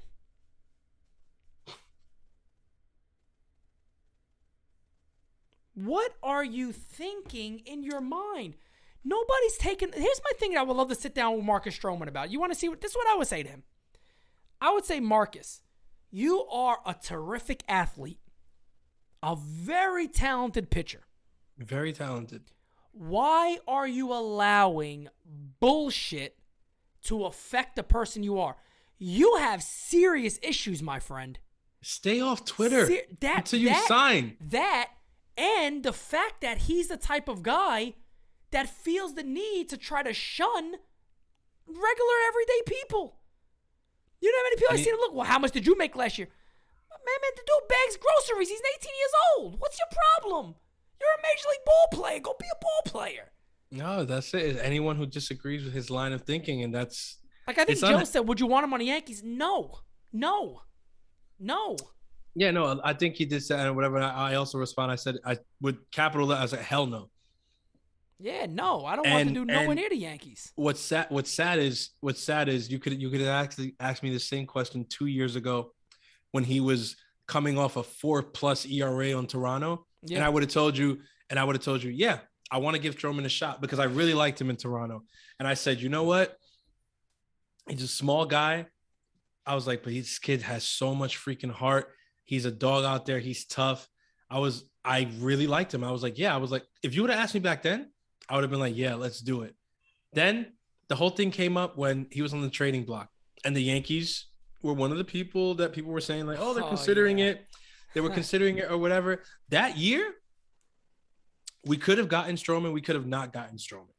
We could have gotten. We could have not gotten. I think he talked himself out of the Yankees' interest, to be honest. If we would have gotten him, I would have been happy that year. Right. But he started chirping during the trading block, and it didn't happen. Now, clearly, some people are gonna people say, "Oh, well, Cashman said that they didn't see anything that they thought would have made them better, and that's why they didn't make the move." He happened to be one of the players that was moved. He took it personal that they didn't feel like he would make them better, or whatever. Clearly, Stroman wanted to be a Yankee. He wanted to be a Yankee when he got traded from Toronto. He thought there was a point in time that season where he thought for sure he was a Yankee, and then he realized he wasn't, and he ended up being a Met. Yeah. Yep. But the talking and the constant chirping and yapping because you took it personal or whatever, it's immature. It doesn't endear you. I don't care if you endear yourself to Yankee fans or not. We don't give a shit. You don't play for us. But it doesn't endear you to just fans in general. Like, you got to look at organizations that are like clean, what I'm saying? Like, organizations that they're really, on top of the business of baseball. If they're looking at you right now, they got to really take a step back and say, like, but do we really need this head case here? Like, is he going to get into an argument with somebody in the clubhouse? Is he going to fight with the guys in the media? Is he going to fight with some fans? Is he going to, do we need that? Why do you think St. Louis went and grabbed Steven Matz just like that or whatever?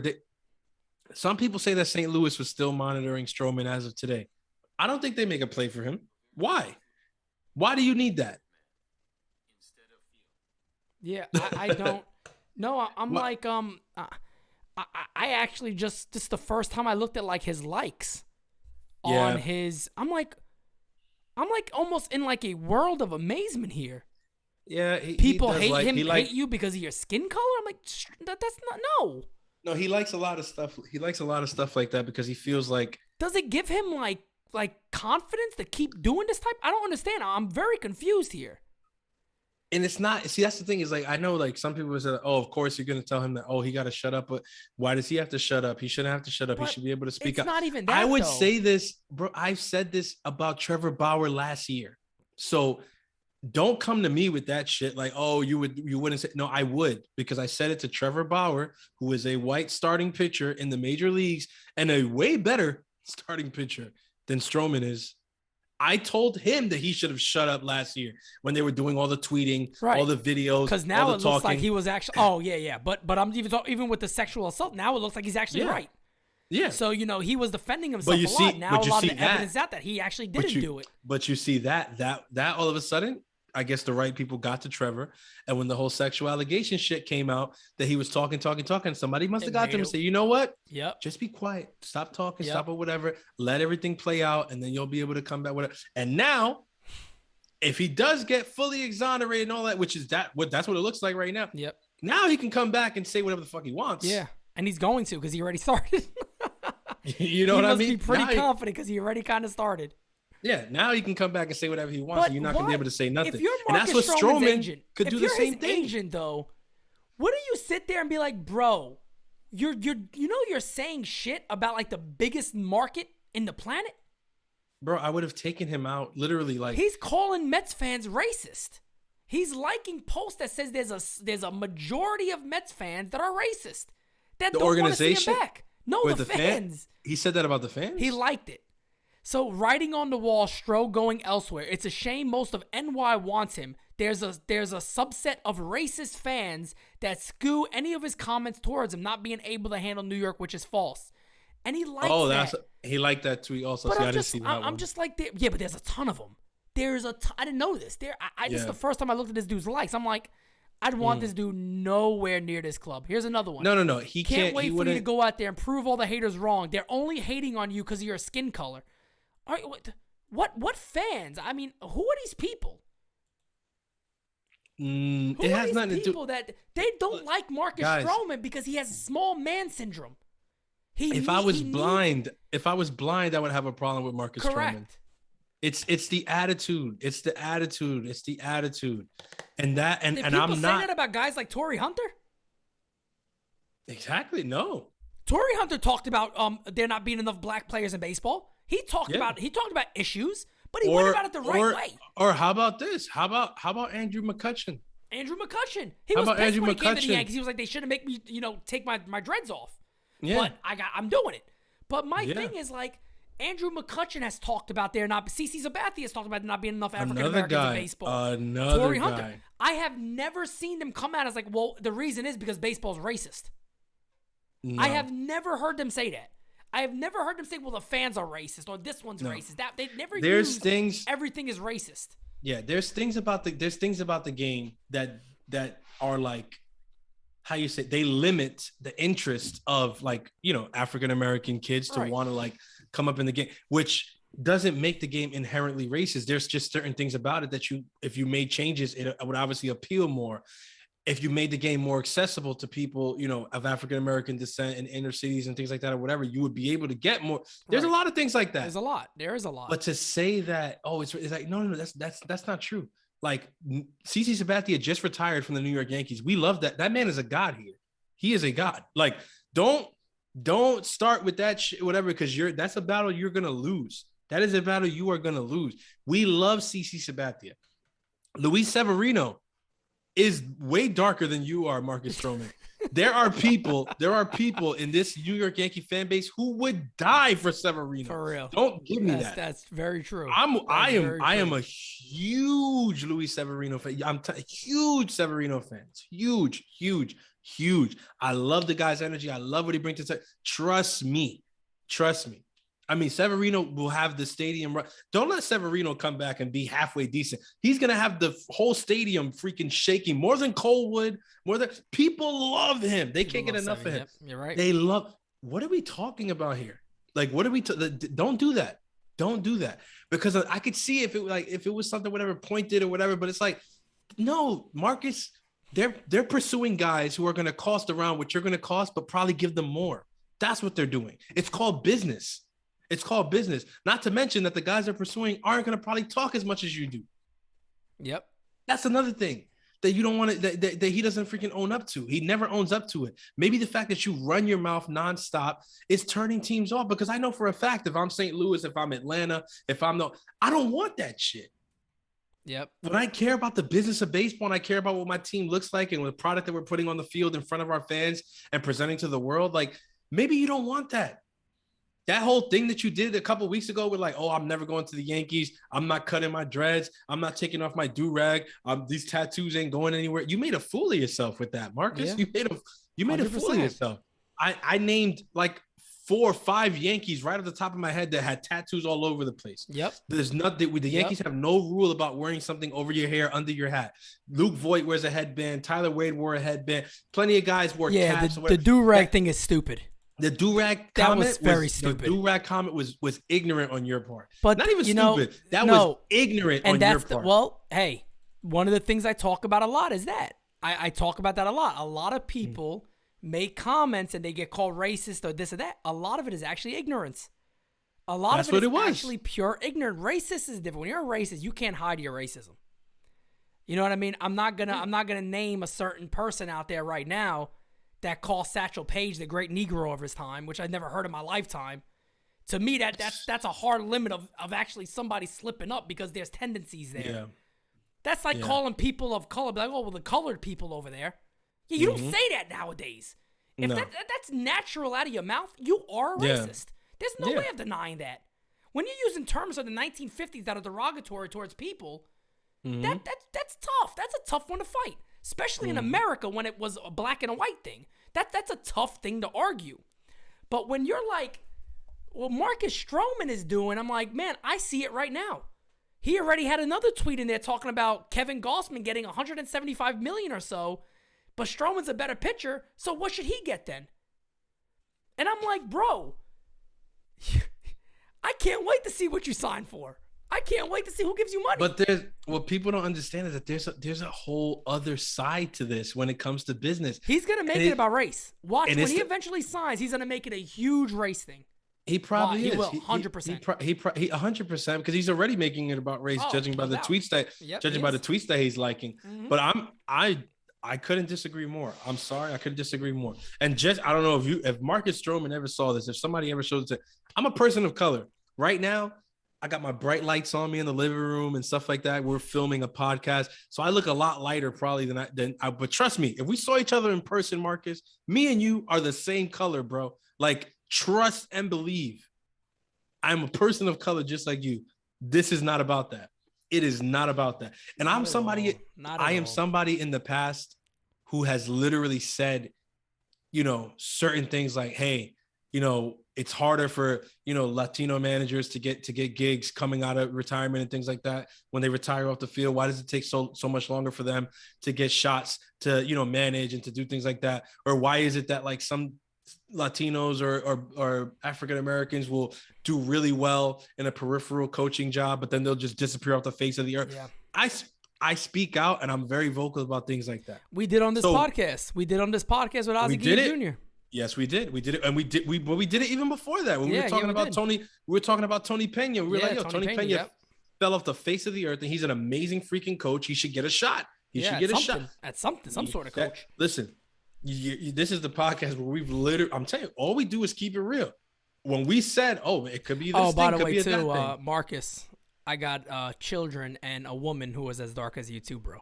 So in case you want to pick on the Italian dude here, you probably ain't gonna go too far on that one, fam. Nah, you're gonna look crazy. You're gonna look crazy because his family is like. But that's my thing. It's like, bro, that's just it's ignorance, man. Don't do that. And my biggest problem with this, and I hate to go political. I'm gonna just one statement, and I'm gonna leave it at that.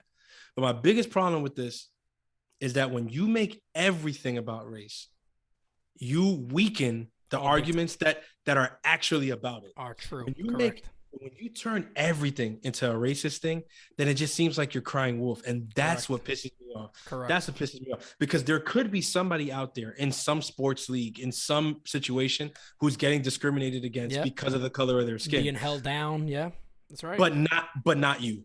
When you do that and make your little tiff about race when it's not, it weakens the person's argument who shit actually is about it. Yeah. And that's what pisses me off. Yeah. Because you, as an African-American man, as a person of color, because you're also Puerto Rican, you don't like to whatever, but you're also Puerto Rican. So you as a person of color, knowing the struggles that people of color have, you come out and are going to make this about race, knowing that there's people out there battling real race shit. Like, stupid, bro. That's and on top of that, I don't know much about this, so it's me talking out of ignorance when it comes to Marcus Stroman, but I would love to know what he's done for foundations. I would love to know what his background is with inner city sports. I would love to know what he's done in that area. And the reason why I'm not attacking him for not doing it, because I don't know. I don't know if he has. But somebody who speaks that loudly, you should be leading that charge then. You should be leading that charge for the next great young black players. Yeah, I've seen him do a couple of things, so I'll give him credit there. I've seen him do like a couple of things in terms of like giving back and like community outreach and enrichment and things like that. And he should do a lot. I mean, I know for me, for example, I'd be breaking my back doing stuff for my community if that was the case. You know what I mean? No doubt about it. Especially if I'm getting $100+ million deal, very likely. I mean, yeah, you better believe I'm finding areas and talking to people that we can build things in there or build stadiums or build fields, have youth programs, have grants for colleges. So many different things that you can actually do to really assist in that process. So there's just a lot there. So I just wanted to bring that up because it's funny because Joe actually said it earlier. He's like, watch, very soon you're going to see it start becoming about race and this whole thing that he hasn't had a deal yet and other pitchers are getting it. And unfortunately, that's what he's doing. So yeah, but he doesn't. It's crazy. Like how you can be a Major League Baseball player, a young Major League Baseball player who quote unquote should understand the game better better than anyone else, and he doesn't even understand his own market. The reason that Marcus Stroman isn't signed yet is because he's viewed as one of the better starters in the market. The market never starts at the top. Yep. It always starts in the middle or towards the bottom. So there's teams who know that they're completely out of the running for certain guys. And so they start at the middle or the bottom. You think Carlos Correa is worried right now that Baez is getting all this attention? No, because he knows that he's Carlos freaking Correa and he's viewed as way better than Javi Baez. And so he is going to get his when Javi Baez is out of the way. Let the teams who are in on that level get out of the way. You think Robbie Ray cares that the Mets are talking to Gosman and that all these people are talking to God? You think Robbie Ray's at home worrying, biting his nails like, oh my God, maybe they don't want a Cowboy on their team? No. Right. No. Right. He How's knows. this Cowboy going to do in New York, huh? Yeah. He knows that they're getting the middle tier out of the way. They got Verlander out of the way. You got Thor out of the way. You got Matz out of the way. You got Erod out of the way. They're getting all these people out of the way. Stroman is actually viewed by most of all the baseball insiders and analysts as one of the better starters available this offseason. Yeah, of course. And we already admitted that. We said that already. If he would just shut the fuck up, his market probably would be 3 times what it is right now. But I hate to break it to you, bro. Like, a lot of teams just don't want to deal with that. Look, if I'm a team, or I don't know. I know if I'm in a big market, I'm sorry. You can say whatever you want. He's not that good where I'll deal with it. I'm sorry, he's not. Well, you'll deal with it. Because it's not Correa. Whereas like Correa can do whatever he wants. I was talking when Joe said it the other day. Joe was like, how long is he? Or he said something about it. I'm like, well, the reason why I wouldn't want it for 5 years is because I don't think he's gonna last. Because pitchers his size usually don't. And that's not a knock on him unless you're like a Pedro Martinez. But Pedro's even bigger than Stroman was. So, I mean, you got your Tim Lincecums. These guys fall off. Your Scott Kazmirs, they fall off. The small, you don't usually see pitchers that are, 5'8", 5'9", whatever he is. They probably got him listed at like 5'10", 5'11", but he's not. He's like 5'8". You know, pitchers like that don't normally last. And, yeah, I know he's not a gasser. He doesn't throw flames. But, if he lasts 5 years, I'll actually be shocked. And if he signs a 5-year deal, if he has 5 good years, I'll be amazed. And here's the thing. Most baseball people don't expect Marcus Stroman to have the last 2 years. His projections are never that great. The last 2 years that he had, nobody's projecting him to do that over the next 5 years. And yet he's still projected to get a deal worth at least 5 years. Yeah. So what does that tell you, Marcus? That you have value in the market, that you've earned what you're about to receive.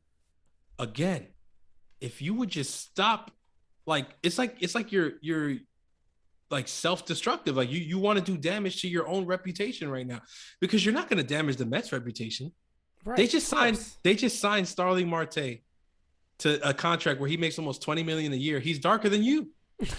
He's older than you. Like, what are you talking about? So they're racist? They could have went and got Conforto then. Conforto's light skin. Why did they get Conforto over Marte then? They could have said, hey, fuck it, we'll go with an Italian. Why not? Yeah, no. They went and got the best. They went and got the guy who they thought was best for the job. That's what they do. That's what most teams try to do, Marcus. I don't think it's a freaking race thing.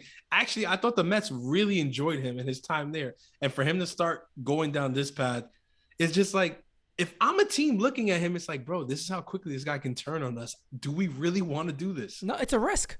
Let me put it like this. This is the best way to put it, right? Mm-hmm.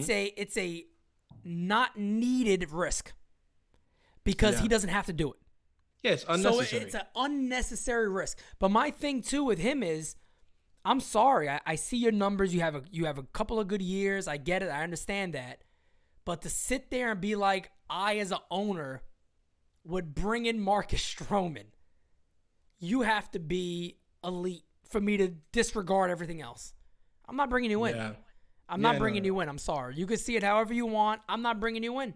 I'm not bringing you in the added bullshit. It's not worth it. You're not worth it. That's what I'm saying. You're adding baggage. Baggage for no reason. You're adding baggage for no reason, bro. And that's why, if I was his agent, I would have definitely, as soon as free agency started, I would have been like, listen, Marcus, what we're going to do is we're going to log you out of Twitter. We're going to keep you up on Instagram, but we're going to manage that for you. We're going to put up, pictures of you working out, going out, having fun. But, in terms of going out there, commenting on things or whatever, we don't think that's the best thing. Let me tell you why. They can, agents literally have this information at their fingertips. I don't. But if you guys want to, Google it. This is Googleable. You can go and prove where a player's comments during free agency hurts their market and things like this is a fact. I'm not making this up. I'm sure his agents could bring this information to him and say, look, Marcus, we just don't need, but no, they let him whatever, keep his stuff. And he's out there on Twitter, getting in fights with Yankee fans or whatever, talking about everybody that the Yankees aren't good in this, whatever. Mind you, your team was way worse than the Yankees were a dumpster fire this year. And when you put us next to you guys, we look like fucking Adonises. Like, I don't know how you throw stones when you live in a house that's that made of glass, but that's fine. Right. You wanted to do that? Okay. But that was just to be tip of the iceberg with your Twitter BS. Now you're going after the organization that you just finished pitching for, alluding to them possibly being racist because they're looking at Kevin Gausman and Robbie Ray over you. Why can't they just like those pitchers better? I don't understand. It's just bad, man. It's just bad overall. I mean, like you said, if I was his agent, I'd tell him flat out, bro, can't do it. But, we'll see. There's obviously a lot more to talk about this season. We probably gave Marcus Stroman too much time. But yeah, a little bit. Mean, probably gave him a little too much time there. But I mean, it is what it is. The Yankees still got a lot of moves to do, a lot of moves to make. And when it happens, it happens. We'll be there to cover it. But we hit another goal today. We hit 6,300 subs. I know we had a goal of 7,000 by January. Well, I actually had a goal of 6,000 by January, but we've been rising so much through the ranks that we actually had to push that back to be even higher. So for all the fans out there that are continuing to support and subscribing, telling their friends and family about us, I keep talking about it. January is almost here. So you're going to see NY News TV for what it is and all the other fun stuff we have coming your guys' way. So, stay tuned for that and subscribe now. Put those notifications on. You'll be seeing a lot of us and everybody new joining them. So with that being said, Francis, you can lead us out, man. You already know, man. Make sure you tune in because the next episode is always the best episode. And you also know we would never come whack on a designated Spittaz track. Guys, talk to you again soon. Hope you liked it. Appreciate it. Talk to you later. Tell me what you